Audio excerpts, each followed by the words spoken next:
PrizePicks is the best place to win cash while watching sports.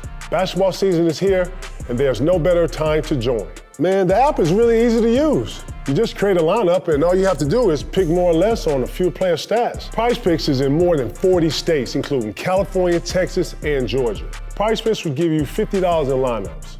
Play your first $5 lineup, win or lose, you get up to $50 in lineups. Use promo code KG when download the app and sign up today. Link and more is in the description. Follow me on PrizePicks at Kevin Garnett and check out my picks. PrizePicks, it's good to be right. Yes, sir. I'm very disappointed right now waking up to the news of CP being released by the Clippers. This morning? Yeah, this is to me at 3 a.m. by the way, too. In the morning? So like, yeah. Damn. He woke up, brushed his teeth, and was like, damn, no, he wasn't. He was still asleep. Yeah, but I'm saying like, this is wrong on so many different levels, and I don't know what internally happened between him and management and ownership and coaching and the players and all of that, but it really don't matter. It could have went a whole nother way because this is a guy that came in and created a culture for the Clippers who had no culture at the time.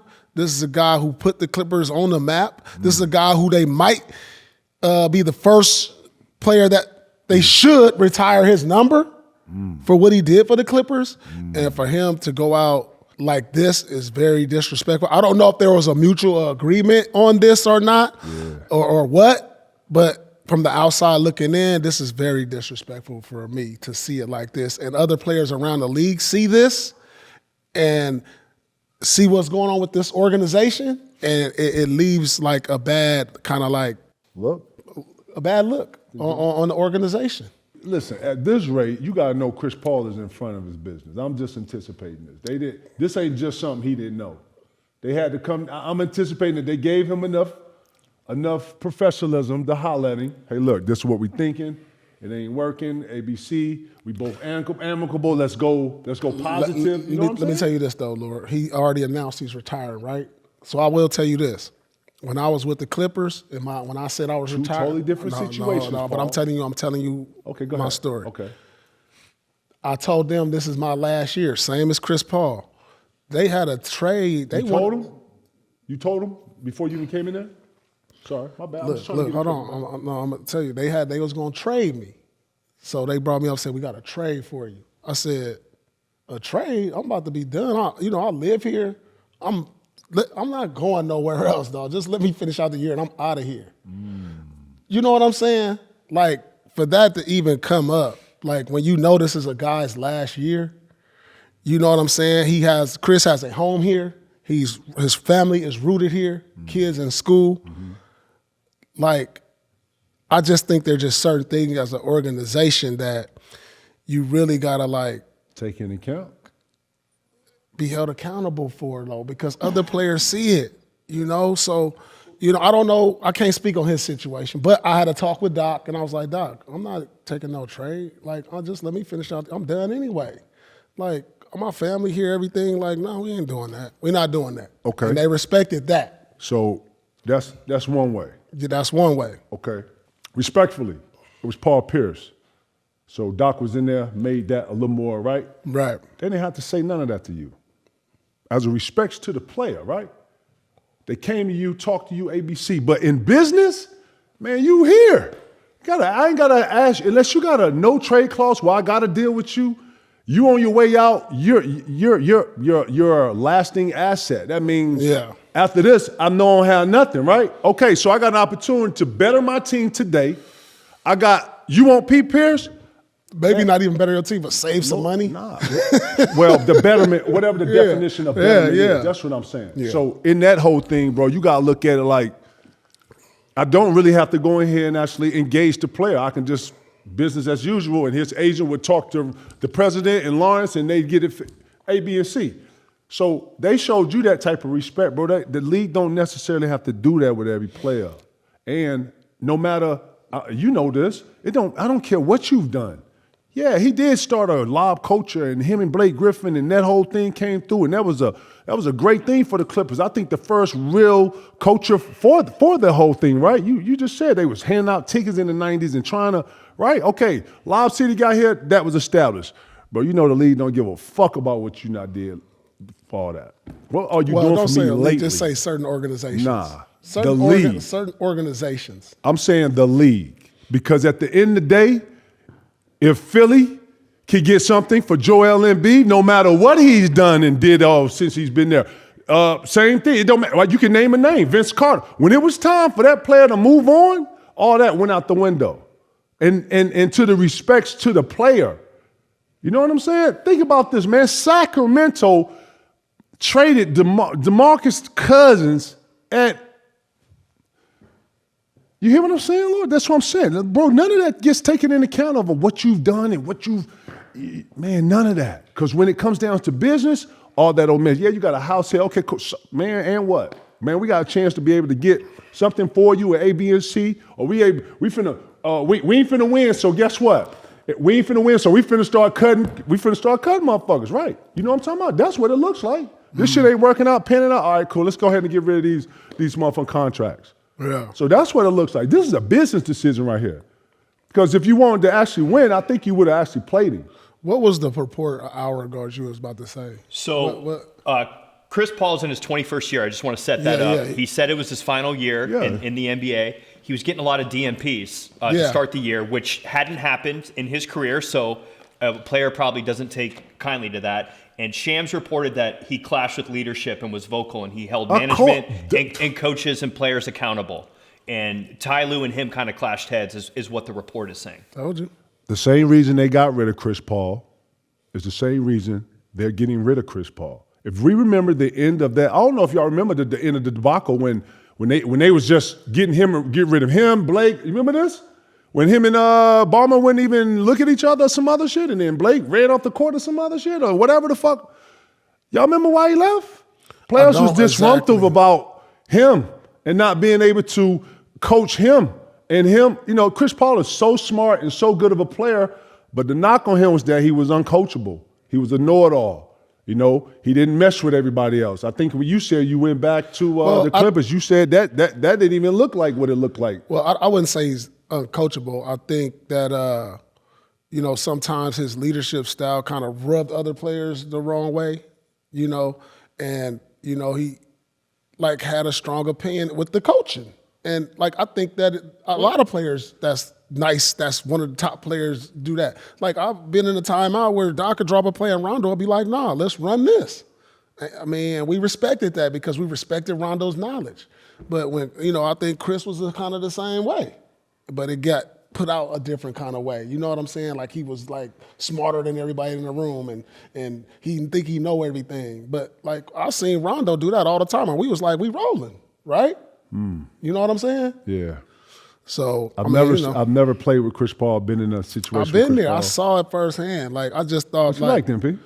I mean, I just think sometimes he rubbed some of his teammates the wrong way. How so? In the locker room. How so? Just like conversation, or he's saying something like, a certain way? I don't know, because I was always with all my teams I ever played with. We was kind of like more of a tight-knit group. You know what I'm saying? You know how we used to go to dinner and we on the bus shooting the ice or playing cards together. You know, it never was like I didn't see that interaction with the other guys and him.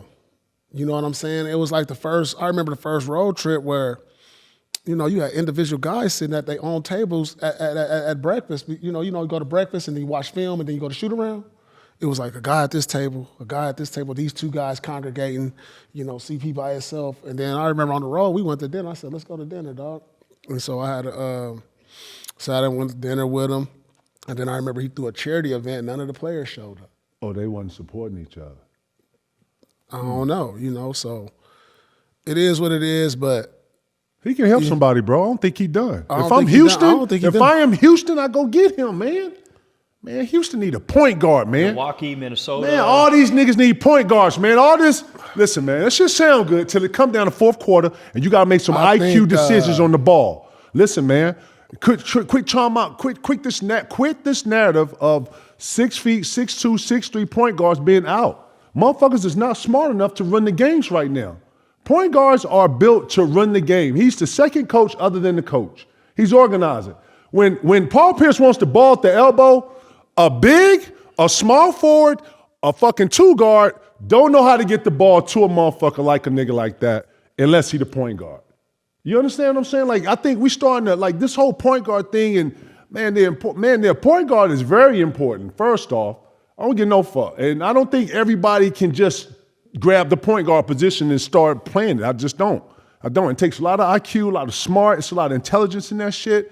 And then you got to feel the game. Sometimes you pushing it. Sometimes you got to slow it down. You know what I'm saying, Lord? Like, man, I heard this, man. Like the 6'2", 6 whatever it is, man.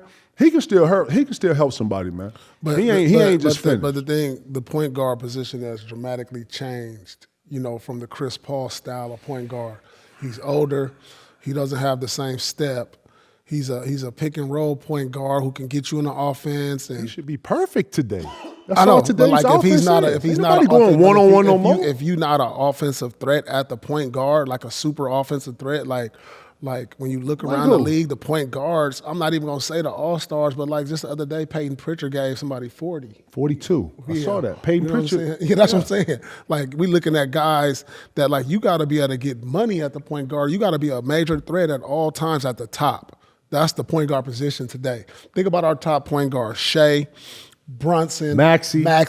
You gotta go downhill. If you're not able to get downhill and take advantage of the switches at the point guard, then you're a liability. That's what the game is. The reason today. why he's not playing is because you think he just had a liability now? Yeah, I think he's more of a liability because of his inability to get money like he used to and defensively. Chris Paul can't. But in your locker room, I think in your ludicrous. timeouts, in your locker room, and his IQ, he can help. Man, listen. When I'm watching the games, I don't watch the game. I might watch the bench. No bullshit, because you know what I pay attention to? You're not watching the games, Lord. So you know what I'm paying attention games, to? Lord. I'm paying attention if niggas is dapping. I'm watching if they celebrating, if somebody makes the score, if they even reacting on the bench. Lord, when the timeouts came, he may still be on the bench at the end of the timeout. I started to see. I just started. Man, day one, I started to see he was disengaged, and it didn't look like what I hoped it to be like. They got Brooke over there. They got Chris Paul over there. They got some veterans that, they're a little older, but their knowledge and their help, I was like, ooh, I'm looking forward to the Clippers. Beal got hurt for the entire year, and then Lopez is not even in the rotation right now. That's what I'm saying. They had all this. They're struggling. Man, and I started to see it early, so I didn't know. And then when I didn't see him in the huddle, when guys come out the game, and you see them interacting, hey, this is what I see. It wasn't none of that. So I don't know what's going on in the Clippers, man. I think actually, man, shout out to Chris Paul, man. I don't think he's done. I hope he go to another team and help somebody, man. But I don't want him to end it like this, man. He deserves to go out the way he want to go out, and he should go. He not done enough in this league to where he should get celebrated. But yeah, man, he can help somebody. He go to Milwaukee right now and help Milwaukee right now. Right now. I don't know what y'all talking about. He can't help Milwaukee, Lord. Huh? I don't think he can help Milwaukee. They need more scoring. They need more scoring. They need more scoring. They ain't got nobody but Giannis. I think he can help like Orlando, you know what I'm saying, that young team, bring some veteran see that backwards. They running. You need a vet in that locker room. Listen, that kid Black, that kid Suggs, boy. They coming in, they get it done. They still need some knowledge in there. Nah, that's what I'm trying to tell you. I would actually put Chris Paul in a place like Milwaukee where it's more suitable for whatever. Man, he's not going to be able to go to Orlando. He needs to be on more of a contender, a team that could be a threat, that's close. Like Milwaukee is not it right now. They disgruntled Giannis. Man, he didn't cut off. This shit is up and down like NASDAQ, my dog. He don't want to be there, I believe. Man, right now, Milwaukee like Bitcoin right now. 1 minute they up all they Ethereum, Lord. They Ethereum. 2-8 in their last 10. They had a 7-game losing streak at one point. Before this nigga was almost averaging like 40 for the week or some shit. What y'all talking about, man? But they can't win. Giannis has missed a little bit of time as well. No shit. He playing way too hard. He playing way too hard. And they can't win. So it's trouble in Milwaukee right now. Listen, it's trouble in about 8 different places. Real shit.